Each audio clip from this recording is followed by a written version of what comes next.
자, 오늘은 신체 활동의 생리학적 측정법에 대해서 같이 공부해 보도록 합시다. 신체 활동의 에너지 소비, 에너지 대사율, 사실 이게 우리 안전관리론 할 때 한번 접해봤던 내용들입니다. 그래서 복습한 의미라고 생각하시고 한번 보시면 되겠습니다. 에너지 대사율, RMR, 약자로서 RMR이랍니다. 이 말이 뭐냐면 작업의 강도 기준을 나타내는데, 가벼운 작업, 이 작업을 하다 보면 조금 가벼운 작업, 또 좀 무거운 작업, 또 더 무거운 작업, 힘든 작업, 이렇게 생각하시면 됩니다. 거기에 따라서 에너지 대사율이 좀 다르다, 그 얘기입니다. 그래서 작업의 강도 단위로서 산소 호흡량을 측정해서 에너지 소모량을 결정하는 방식이 RMR이다, 에너지 대사율이다, 이렇게 먼저 이해하시면 됩니다. 그래서 이 작업 강도를 나타내는 그 공식으로는 기초 대사량 분의 작업할 때 소비되는 에너지에다가 안정 시, 휴식 시에 소비되는 에너지를 빼서 기초 대사량으로 나눈 값이 RMR, 에너지 대사율이 된다, 이렇게 보시면 됩니다. 이거는 그냥 가볍게 보셔도 됩니다. 그래서 한 예를 든다면은 작업의 평균 에너지 값이 2칼로리라고 할 때 60분간 총 작업 시간 내에 포함되어야 할 휴식 시간 공식은 이 E는 작업에 필요한 에너지 값이다, 이 말입니다. 단위는 킬로칼로리 분 단위가, 여기서 1.5 분의 60은 1시간은 60분으로 나타냅니다. 분으로 나타낸다는 것. 만약에 8시간 같으면 480분, 뭐 이렇게 되겠죠. 6시간 같으면 360분. 분으로 반드시 표현한다. 그래서 작업 시에 소요되는 에너지 E-5, 5와 1.5는 상수라고 보시면 됩니다. 그래서 보통 우리 하루에 한 사람은 약 하루에 4,300칼로리가 소요됩니다. 기초 대사와 여가에 필요한 에너지 한 하루에 2,300칼로리. 그래서 이것을 빼면 한 2,000칼로리 되는데, 이것을 하루에 8시간 근무해서 480분을 나누었을 때 분당 얼마 되느냐 하면은 4점 얼마 됩니다. 그래서 이것을 과거에는 이 값, E에다가 마이너스 4를 했는데 지금은 5로 통일합니다. 기초 대사를 포함한 작업에 필요한 평균 에너지 상한가가 결국은 5kcal, 분당 5kcal. 이 값이 상수 5가 이 내용이 되겠습니다. 그래서 공식은 휴식 시간 공식 하면은 E-1.5분의 60 괄호 E-5이다. 꼭 이렇게 기억을 해 두셔야 됩니다. 그리고 이제 생리학적 측정법, 신체 활동의 에너지 소비인데, 생리학적으로 측정하는 방법은 감각기능, 반사기능, 대사기능을 이용해서 측정하는데, 주로 근전도, EMG, ECG, 심전도, ENG, 뇌전도, EOG, 안전도, RMR, 에너지 소비량, GSR, 피부 전기 반사, 플리커 값, 뭐 이렇게 표현합니다. 그래서 근전도는 우리 근육의 활동 상태, 맥박수, 호흡량에 기록을 하는 겁니다. 병원에 가면은 우리 근육 활동에 대해서 체크할 때 근전도 합니다. 그 다음에 심전도는 심장 활동에 대해서, 우리 심전도는 그 정기 심금 할 때 다 이렇게 한 번씩 흉부에 뭐 이렇게 초음파 검사하듯이 붙여가지고 검사하죠. 그래서 정상적으로 심장이 뛰는지 안 뛰는지, 부정맥이 있는지 없는지 알아보기 위해서 심전도 합니다. 그죠? 그 다음에 ENG는 뇌전도, 신경활동이 어떻게 잘 전달이 되는지 전이차를 기록한다, 이렇게 보시면 됩니다. EOG는 안전도, 안구운동, RMR은 에너지 소비량, 그 다음에 GSR은 이건 피부 전기 반사, 작업 부하의 정신적 부담이 피로와 함께 증가하는 현상을 전기 저항의 변화로서 측정으로서 정신 잔류 현상이다. 이렇게 표현합니다. 그래서 피부 전기 반사 이렇게 표현하기도 합니다. 그다음 플리커, 정신적 부담이 대뇌 피질에 미치는 영향을 측정한 값이다. 여기서 요 근전도, 심전도, 뇌전도, 안전도, 에너지 소비량, 피부 전기 반사, GSR 이런 것들은 전부 다 생리학적 측정 방법의 도구들이다. 이렇게 보시면 방법들이다. 이렇게 보시면 되겠습니다. 그래서 RMR에 따른 분류에 보면은 경작업, 가벼운 작업은 RMR이 한 1에서 2, 보통 작업은 2에서 4, 무거운 작업은 4에서 7, 아주 무거운 작업은 7 이상. 7 이상이 되면은 사실상 사람 인력으로 하기 부담이 갑니다. 그래서 이것은 가급적이면 자동화, 기계화, 장비를 이용해라 이렇게 되어 있습니다. 그래서 여기서는 표현이 없습니다만은 7 이상은 전부 가급적이면 기계화, 자동화, 10 이상은 완전 자동화해야 된다. 인체에 무리가 가니까. 그 다음에 미국 산업안전보건원에서 권장 무게 한계, 이 말이 RWL이라 해서 권장 무게 한계, 개수 산출에서는 개수가 하루 1일 8시간, 주 40시간 종량물을 취급할 기준으로 해서 RWL 지수를 만들어냈습니다. 이 RWL 지수가 중량, 수직, 수평, 비대칭, 이동, 거리, 작업 빈도, 물체 잠재에 따르는 개수 이렇게 해서 RWL 지수를 만들어냈습니다. 들기 작업 시 권장 무게 한계 평가 요소를 보면 기호로 이렇게 표현되어 있습니다.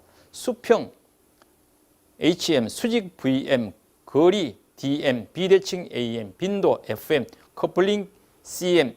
요 기호와 들기 작업의 평가 요소와의 관계되는 것, 요거 한번 체크해 보시면 좋겠습니다.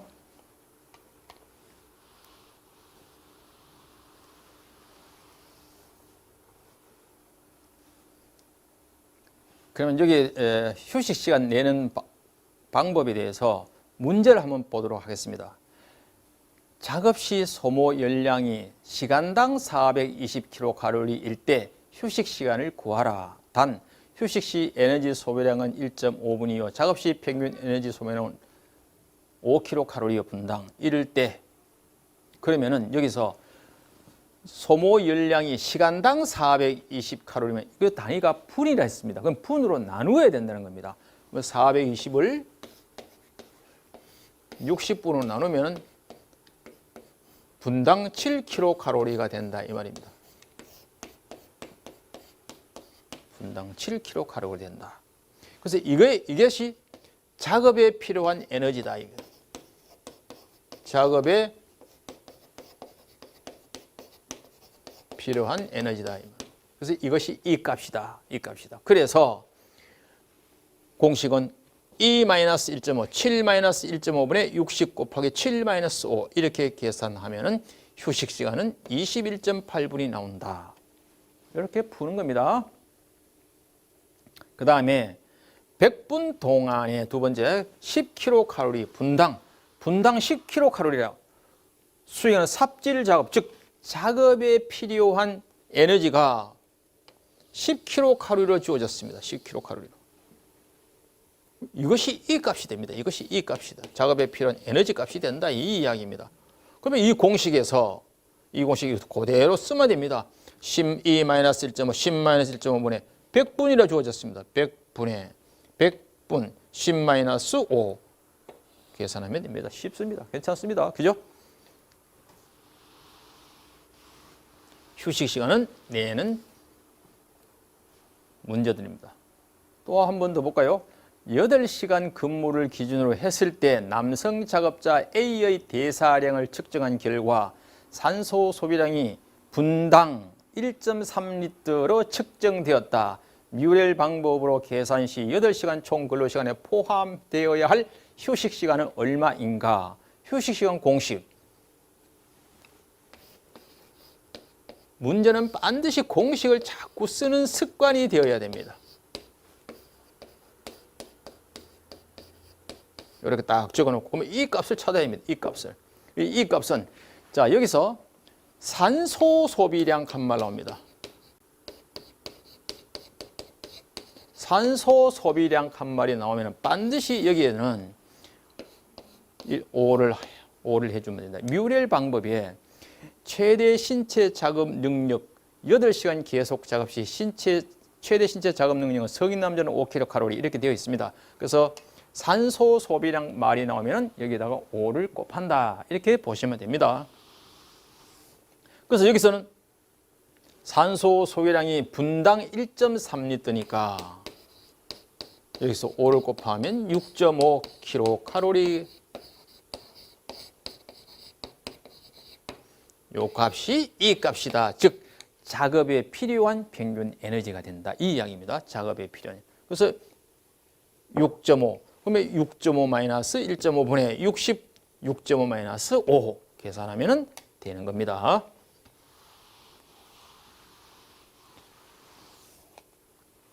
한 번 더 볼까요?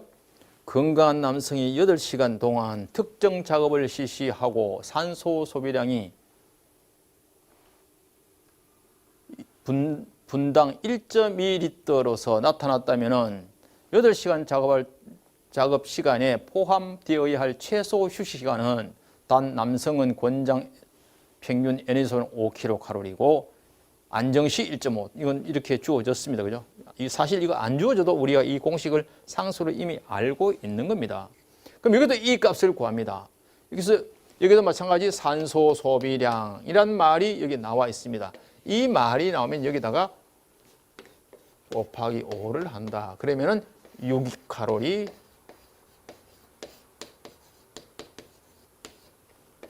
요것이 이 값이다. 이 말이에요. 이 값이다. 그래서 요 공식에서 2가 6이 나오니까 6-0.5 8시간이니까 480분. 480분. 이렇게 되는 거죠.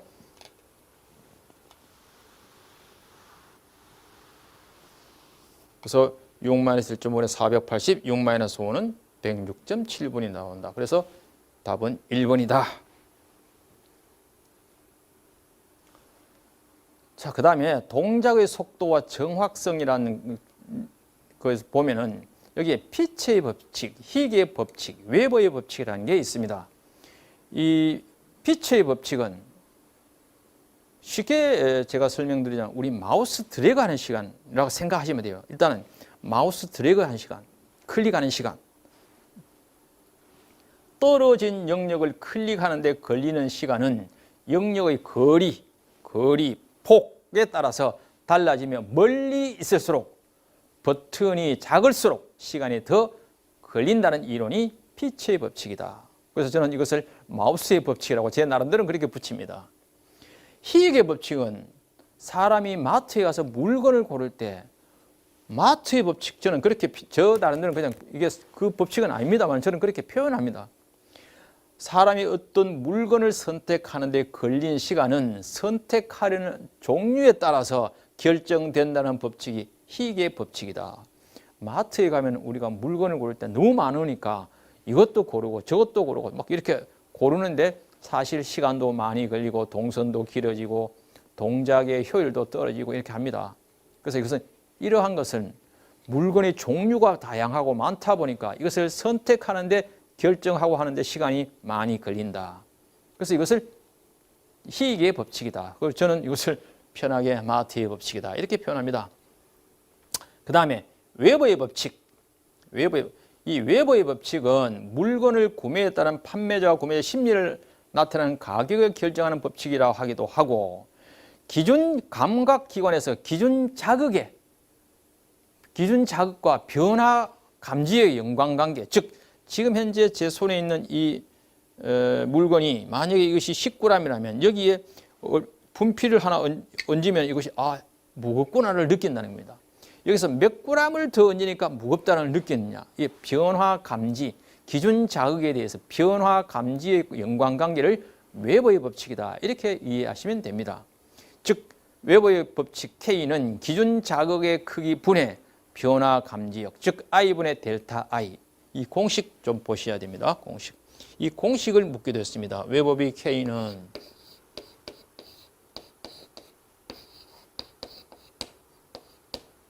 이 공식을 묻기도 합니다. 이게 기준 자극의 크기, 변화 감지역, 이것이 웨버의 법칙이다. 변화 감지역은 사용되는 기준 크기에 비례한다. 이렇게 이 얘기를 합니다. 그래서 요 세 법칙, 동작과 속도의 정확성에 관한 법칙 세 가지가 있다. 피치의 법칙은 마우스의 법칙이다. 저는 그렇게 이 얘기합니다. 희귀의 법칙, 여러 물건이, 마트에 가면 물건이 많잖아요. 그래서 물건이 많으니까 종류에 선택하는 시간이 많이 걸리는 거죠.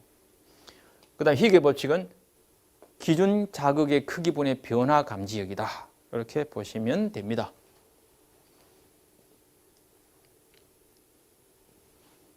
변화 감지역 기준 자극 크기인데 그 웨버비를 보면은 시각은 60분의 웨버비가 60분의 1이 되고 청각은 10분의 1이고 무게는 50분의 1이고 후각은 4분의 1, 미각은 3분의 1이다 하는 데이터가 하나 있습니다. 웨버비가 작을수록 분별력이 뛰어난 감각이다. 즉 예를 들어서 이게 10g인데 여기에서 5g을 얹었더니 더 무게가 아까보다 더 무겁더라 느낀 거하고 아니야 10g을 얹어도 잘 모르겠더라. 20g 얹으니까 좀 아까 되면 무겁더라 이렇게 느낀 게 즉 5g은 얹어도 무게가 변화가 있다는 감지한다는 얘기는 웨버비가 작을수록 분별력이 더 뛰어나다. 그런 이야기입니다. 그런 이야기입니다. 웨버비가 0.02라면 100g의 물체에 대해서 변화를 감지하려면 최소 몇 g이 있어야 되는가? 즉, 몇 g이 더 얹으면 웨버비가 감지 느낌이 오는가? 그 이야기, 그렇게 이해하시면 돼요. 그러면 웨버비가 나와 있습니다. 웨버비는 아까 기준 자극분의 델타 I가 됐습니다. 그래서 웨버비가 0.01 했습니다. 이건 100g에 대해서 물체가 100g, 기준 자극이 그 100g입니다. 그럼 여기에 몇 g의 변화를 주면은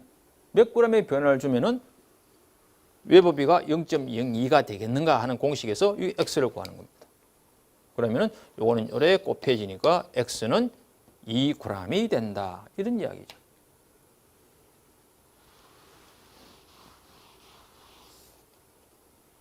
웨버비를 하는 게 그렇습니다. 기준 자극의 크기분의 변화 감지. 그 다음에 동작 시간과 반응 시간에서 한번 봅시다. 동작 시간과 반응 시간. 반응 시간. 자극이 주어진 시간부터 동작을 개시할 때까지 걸리는 시간, 총 시간. 그래서 우리 보통 인간은 0.5초로 합니다만은 0.5초랍니다. 0.5초. 그런데 선택 반응 시간 뭐 이런 게 있습니다. 그러니까 이건 참고만 하시면 되는 것들입니다. 그런데 동작 시간은 신호에 따라서 동작을 실행하는 데 걸리는 시간이고 신호가 딱 주어졌을 때 동작을 실행하는 데 걸리는 시간입니다. 반응 시간은 자극이 주어졌을 때 동작을 개시할 때 시간, 자극을 줬습니다. 동작을 개시한 시간, 이건 반응 시간이고 동작 시간, 신호에 따라서 동작을 실행하는 데 걸리는 시간, 이것이 동작 시간, 반응 시간과 동작 시간. 근데 여기서 사정효과라는 말이 있습니다. 사정효과.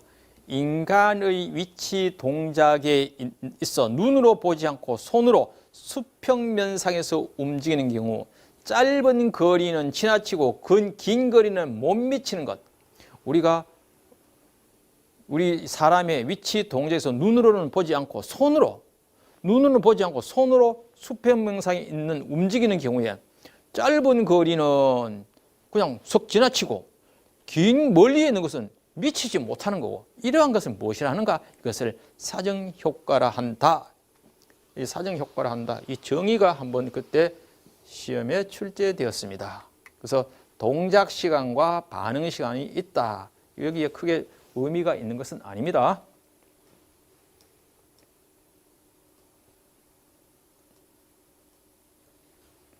그 다음에 작업 공간 및 작업 자세에 대해서 한번 보도록 하겠습니다. 작업 공간, 우리가 작업을 하는데 공간을 말하죠. 그 다음에 또 작업을 하는데 작업의 자세, 구부려야 되는지 서야 되는지 누워야 되는지 엎드려야 되는지 여러 가지 자세가 있습니다. 그래서 작업 공간. 자, 여기서 부품 배치의 원칙이 있습니다. 작업을 하는데 내가 이 작업을 하는데 조립을 합니다. 조립하는데 이 부품을 어떻게 부품을 배치해 놔야 될 것인가 사전에 그 이야기입니다. 중사기사라고 표현하기도 합니다만 중요성의 원칙, 즉 작업을 하는데 긴요한 정도에 따라 우선 배치하는 걸 말합니다. 그것을 중요성의 원칙이다. 그 다음에 사용 빈도의 원칙, 사용 횟수가 많아지는 것. 그 빈도가 높으면 높을수록 멀리 있으면 안 되겠죠. 좀 가까이 있어야 되겠죠. 사용 빈도의 원칙. 그 다음에 기능별로 배치한다. 기능별로 공구를 갖다가 그 배치할 때도 쓰이는 작업의 용도 기능별로 이렇게 공구를 진열하고 배치하면 굉장히 작업의 동선을 줄이고 효율적으로 우리가 작업을 할 수 있습니다. 기능별 배치의 원칙.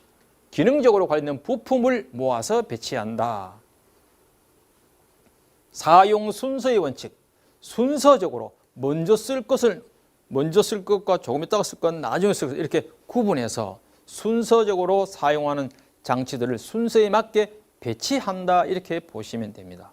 그래서 이것을 부품 배치 4원칙이라고 표현합니다. 중요성의 원칙, 사용 빈도의 원칙, 기능별 배치의 원칙, 사용 순서의 원칙. 그래서 제가 앞자를 따서 중사기사, 우리 회사에 가면 기사부터 시작하죠. 기사 대리. 군대 가면은 하사, 중사 뭐 있죠. 중사, 기사 뭐 어떻게 하든 뭐 방법은 있습니다. 그죠? 그 다음에 여기서는 이렇게 보시면 됩니다. 부품 배치의 원칙 중요합니다. 그 다음에 개별 작업 공간 설계 지침, 이거는 그냥 참고로 교재를 보셔도 되는 겁니다. 설계 지침 이렇게 되어 있는데 이는 크게 좀 중요도가 높진 않습니다. 설계 지침, 뭐 주된 시각적 임무, 그 다음에 임무와 서로 상호 작용하는 조정 장치, 교정 장치, 조정 장치. 자, 다음으로는 작업 공간 및 작업 자세에 대해서 한번 살펴보도록 하겠습니다. 작업 공간, 작업 자세입니다. 우리가 현장에서 작업을 할 때 앉아서 할 경우나 서서 할 경우나 누워서 할 거나 엎드려서 할 경우 여러 가지 공간도 필요하고 작업 자세도 필요합니다. 그래서 이러한 작업과 공간과 자세에 있어서 부품을 어떻게 배치할 것인가. 제가 오늘 무슨 작업을 조립을 한다 하면은 여기에 중요도, 사용 빈도, 기능별로, 사용 순서별로 배치하는 방법을 말합니다. 그래서 부품 배치 4원칙이라 하는데 부품 배치의 4원칙은 중요성의 원칙, 사용 빈도의 원칙, 기능별 배치의 원칙, 사용 순서의 원칙 이렇게 해서 네 가지가 부품 배치의 원칙입니다. 다시 말해서 중요성은 긴요한 정도에 따른 중요한 것을 먼저 우선순위가 될 수 있도록 이렇게 배치한다 그 이야기입니다. 사용 빈도는 사용이 많이 자주 쓰이는 부품을 배치한다는 겁니다. 그 다음에 기능별로 관련된 것을 모아서 배치하고, 그 다음에 사용 순서가 빠른 순서별로 배치하는 것이 당연하겠죠. 그래서 부품 배치에는 중요성의 원칙, 사용 빈도의 원칙, 기능별 배치의 원칙, 사용 순서의 원칙에 따라서 배치한다. 아주 중요합니다. 개별 작업 공간 설계 지침은 그냥 여러분들 참고하시면 됩니다.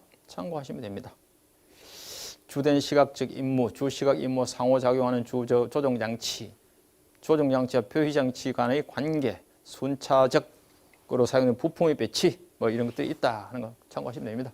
그 다음에 작업 자세별로 보면은 작업 공간에서 포랑면이라는 말이 용어납니다. 포랑면. 한 장소에 앉아서 수행하는 가장 편안한 공간, 사용 공간, 작업의 자세에 따라 포랑면 경계에 달린다.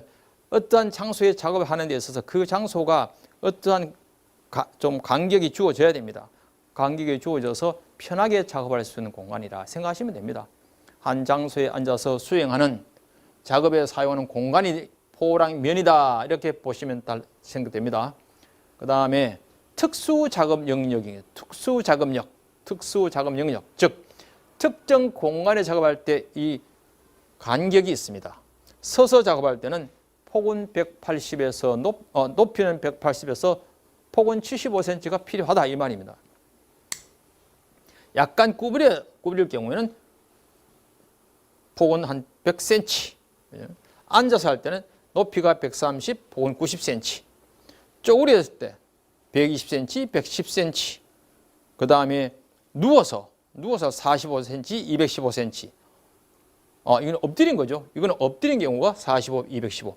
누워서 하는 것이 190에서 60cm다. 이것도 크게 이 공간 영역에 대해서 그냥 이런 게 가볍게 한번 보셔도 되는 것들입니다.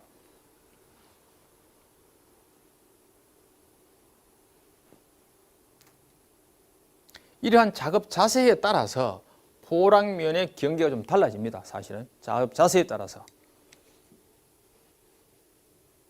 그 다음에 작업대 한번 봅시다. 작업대에는 두 가지가 있습니다. 수평 작업대. 수평 작업대에서 정상 영역 작업대를 표준 영역이라 합니다. 그 다음에 최대 작업 영역을 최대 영역입니다. 즉 정상 작업 영역, 표준 작업 영역은 윗팔을 자연스럽게 수직으로 늘어뜨리고 아랫팔만으로 편하게 뻗어 작업할 수 있는, 편하게 그냥 이렇게 핸들링 한다 이렇게 보시면 됩니다. 한 손은 이렇게 책상 위에 놓고 한 손가락 이렇게 핸들링 한다 이렇게 보시면 돼요.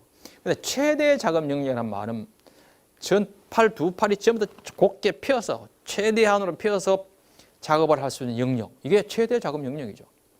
이게 최근에 실기에도 이게 이렇게 나왔었습니다. 한 팔을 늘어뜨리고 한 팔로 뻗어 작업할 수 있는 영역은 무슨 영역이라 하느냐. 또 두 팔을 모두 곧게 펴서 작업할 수 있는 영역은 무슨 영역이냐. 아니면 작업대, 수평 작업대 작업 영역 두 가지를 쓰시오. 이렇게도 나오게 됐습니다. 정상 작업 영역과 최대 작업 영역.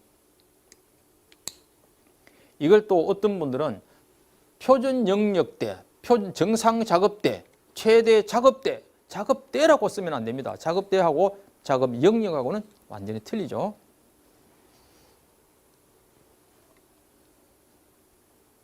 그 다음에 최적 높이, 작업대에서 높이가 있습니다. 이 높이는 여기서 입식 작업대의 높이만 좀 보시면 됩니다. 즉 경조립, 가벼운 작업을 하는 경우에는 팔꿈치보다 5에서 10cm 좀 더 낮게, 가벼운 작업은. 그 다음에 중작업이라면 조금 더 무거운 작업입니다. 조금 무거운 작업은 조금 더 낮게, 한 5cm 정도 더 낮게. 그래서 5에서 10인데 10에서 한 20cm 조금 더 낮게. 그 다음에 섬세한 작업, 가벼운 작업, 무거운 작업, 섬세한 작업 이렇게 구분하시면 됩니다. 그래서 가벼운 작업은 5에서 10cm, 그 다음에 좀 무거운 작업은 10에서 20cm. 섬세한 작업은 좀 가까이 해야 된다는 의미에서 좀 더 위로, 약간 높게, 5 내지 10cm 높게 이렇게 좀 구분하시면 좋겠습니다.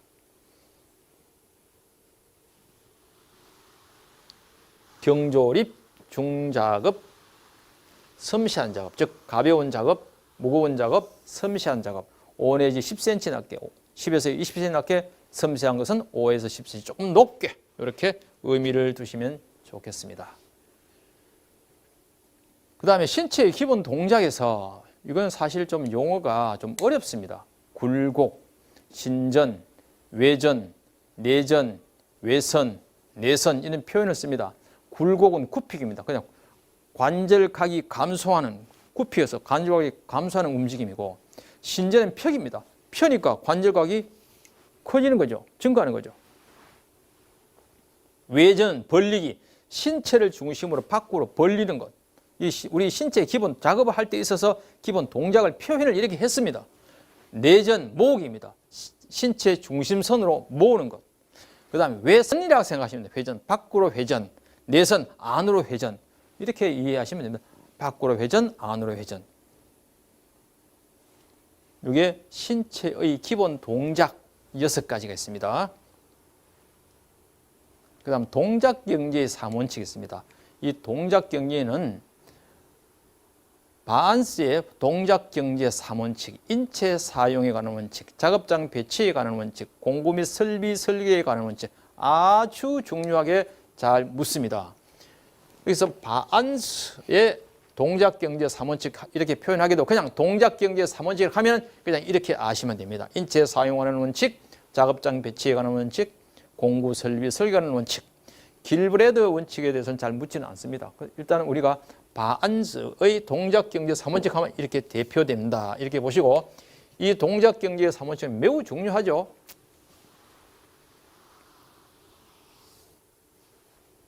우리가 작업을 하는 데 있어서 사람이 움직이잖아요. 움직이는데 어떻게 하면 동작을 경제적으로 움직일 수 있는가 여기에 초안이 되는 겁니다. 그래서 우리 사람 인체 사용에 관한 원칙, 그 다음 작업장 배치에 관한 원칙, 공구 설비 설계에 관한 원칙, 어떻게 하면 공구가 설계할 때 사람의 신체에 맞게끔 손잡이에 맞게끔 뭐 이렇게 해서 잘 설계되어 있어서 동작을 줄인다는 거죠. 불필요한 동작 하지 않는 거. 이게 공구 설비에 관한 원칙. 또 작업장 배치도 레이아웃이 잘 설계되어 있어가지고 동선이 길지 않도록 하는 거. 이게 작업장 배치에 관한 원칙이 되겠죠. 인체 사용 원칙, 그건 사람에 따라서 또 키 큰 사람, 키 적은 사람, 뭐 뚱뚱한 사람, 좀 가는 사람, 여러 사람의 또 타입에 따라서 동작 경제 달라질 수 있겠죠. 이러한 동작 경제 3원칙은 인체 사용하는 원칙, 작업장 배치에 관한 것, 공구 설비 설계에 관한 것, 이 세 가지가 핵심이다. 근데 거기에 대해서 쭉 설명해 놓은 겁니다. 이런 시간 될 때 여러분 한번 보시면 되는 겁들입니다. 그 다음에 의자 설계의 원칙이 있습니다. 의자 설계. 여러분들 앉아 계시는 그 의자라고 생각하시면 돼요. 의자 설계 원칙. 의자가 앉을 때 체중이 주로 자골결절에 실려야 한다. 왼쪽에 좀 실려야 된다. 체중 분포는 등압선을 표시한다. 좌판의 높이는, 즉 앉아있는 여러분 의자 그 판의 높이는 앞부분이 대퇴를 압박하지 않도록 오금 높이보다 약간 높게 설계한다. 오금이라고 한 것은 이 부위를 오금이라 하는데 치수는 5%의 오금 높이를 한다. 허벅지 부위는 오금 높이라고 보시면 됩니다. 그 다음에 좌판의 높이는 개인별로 조절할 수 있다. 즉 의자는 사람의 신장에 따라서 높이가 조절돼야 되겠죠. 조절할 수 있어야 된다. 그 이야기입니다. 그 다음 사무실 의자의 좌판과 등판의 각도는, 좌판의 각도는 3도, 등판의 각도, 그러니까 앉아있는 좌판의 각도는 약 3도, 등판의 각도는 한 100도. 보통 딱 이렇게 딱 고정되게 90도 못 앉아 있잖아요. 약간 조금 뒤로 90도 요 개념보다는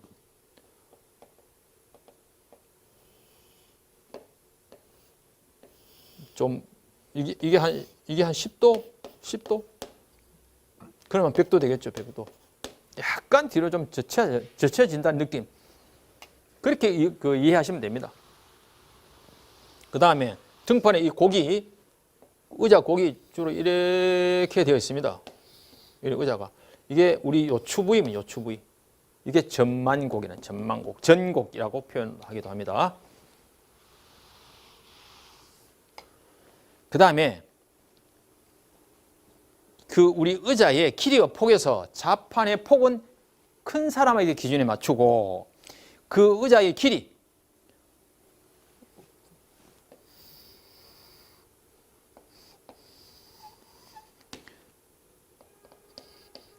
폭은 큰 사람한테 맞추고 요 길이요. 앉은 길이는 작은 사람에 맞도록 설계하라 한 말이 그 말입니다. 그렇게 보시면 되겠습니다. 좌판의 높이, 좌판의 폭. 그 다음에 의자 설계 시 고려사항. 의자를 설계할 때 고려사항. 등받이의 굴곡은 요추의 굴곡과 일치해야 된다. 전곡. 우리 사람의 제가 그림을 잘 못 그리는데 맞나요? 이게 요추가 되는 요추. 요게 힙이 되고 요게 요추가 되고 요게 경추가 되겠죠. 경추. 여기 요추가 되겠죠.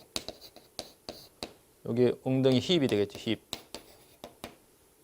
보통 이게 뭐 꼭 이렇게 좀 직선 좀 제가 좀 그림이 그렇습니다. 스무스한데.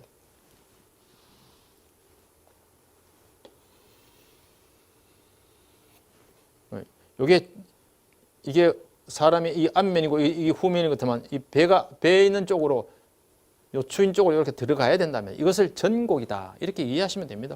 전곡이다. 그 다음에 좌면의 높이는 사람의 신장에 따라 당연하게 의자는 조절돼야 된다. 그 다음에 정적인 부하, 고정된 작업자세를 피한다. 의자가 딱 고정되어 있으면 굉장히 피로감이 빨리 옵니다. 그죠? 약간 회전할 수 있도록. 의자의 높이는 오금의 높이보다 같거나 낮아야 한다. 의자의 높이는 오금의 5%라고 한 말이 있었죠. 아까 약간 높이거나 같아야 된다. 너무 낮아서는 안 된다. 그 이야기입니다. 이게 의자 설계할 때 고려사항이다.